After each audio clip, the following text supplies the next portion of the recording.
Hey guys, today I'm really excited to give you my spoiler-free thoughts on Paw Patrol, the Mighty Movie. I laugh and say spoiler-free because this is very much a predictable, generic plotted movie. However, it's really, really cute, really a lot of fun, absolutely adorable, something that a younger audience and the Paw Patrol fandom is going to love and enjoy. It is very much, filled with Easter eggs and references and all sorts of stuff from the series.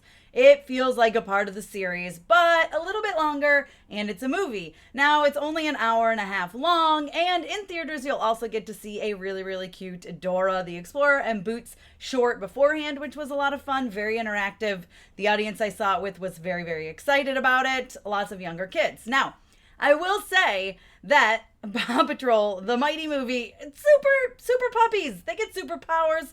You guys know that's my jam. I love superpowers. I love comic book type stuff, and that is really what this feels like. It feels like a comic book version of Paw Patrol, and it is a lot of fun. Now, I went with both my daughters, who are 10 and 12, to this premiere/critic screening, and I've got to tell you that they both really enjoyed it. 10-year-old liked it, had fun, was invested, whatever. My 12-year-old cried, you guys. And if you know my 12-year-old, that is not a normal event for her.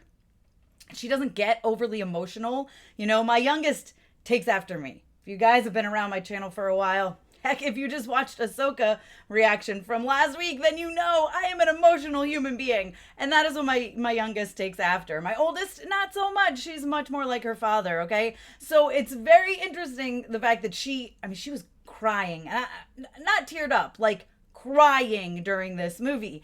And she grew up on Paw Patrol. She loves Paw Patrol. She always has. And Skye has always been her favorite pup. And I will say that this film, The Mighty Movie, is very much Skye's story. The first movie was Chase's. This is Skye's. We get her backstory. We get to learn a little bit about her struggles as being, the tiniest pup on the Paw Patrol. She, no pup's too small, right? That's what Ryder always says. And so it's kind of that inspirational story of helping her find herself and her power within. Plus you get some really cool superheroes.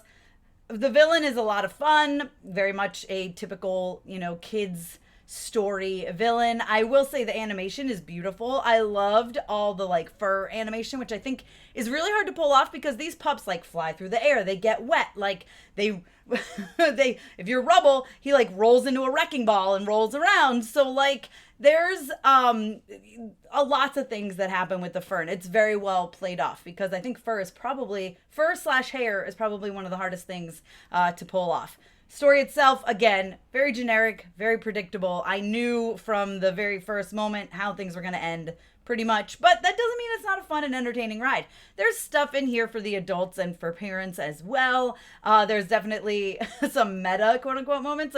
There's a moment where they're talking about how the puppies now have powers because, obviously, in Adventure City, in the series, they don't have powers. A meteor comes to Earth and they get powers, okay? So they're talking about that on the news and they're like, this means more merchandise. Sorry, parents. And I'm like, yeah, I feel that because for real, whenever they go through a new iteration and there's more merchandise out, that means more things parents have to buy for their children. So that was really funny that they threw that in there. Feels real, right? It feels very relatable. Very relatable. All the puppies are in this, okay, pretty much. Everest isn't in here, but that's, Everest is always sometimes in, sometimes not. But this is Skye's story. Everyone has a superpower. They're really cool. They're related to everything. Liberty does not have superpowers. This is the whole thing. That's a whole subplot. But really, it is Skye's story. We spend the most time with Skye. And I love the story and I love the lessons that came out of it. So listen, if you're a fan of Paw Patrol and if you liked the first movie, you're really going to like this one. Very, very similar. Just telling a different story in a little bit of a different way. Lots of fun superhero powers, so that's why I was in on it. I had fun. I had a blast. I loved the villain. I thought she was really cool. I was entertained. My kids loved it, especially my 12-year-old, which surprised me in all honesty.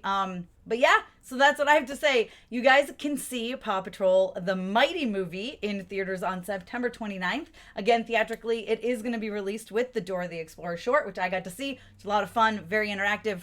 Got to yell out about at Swiper, which was like my favorite thing when my kids were watching Dora growing up, is yelling, "Swiper, no swiping." So I was very excited to do that in a theater setting. You guys let me know if you're excited for this movie down below in the comments. Be sure to give me a thumbs up. Don't forget to subscribe. Hit that notification bell so you don't miss out on more videos like this one. You can follow me over on Instagram, Twitter, TikTok, and you can check me out at mamasgeeky.com. Thanks, guys. I'll see you next time.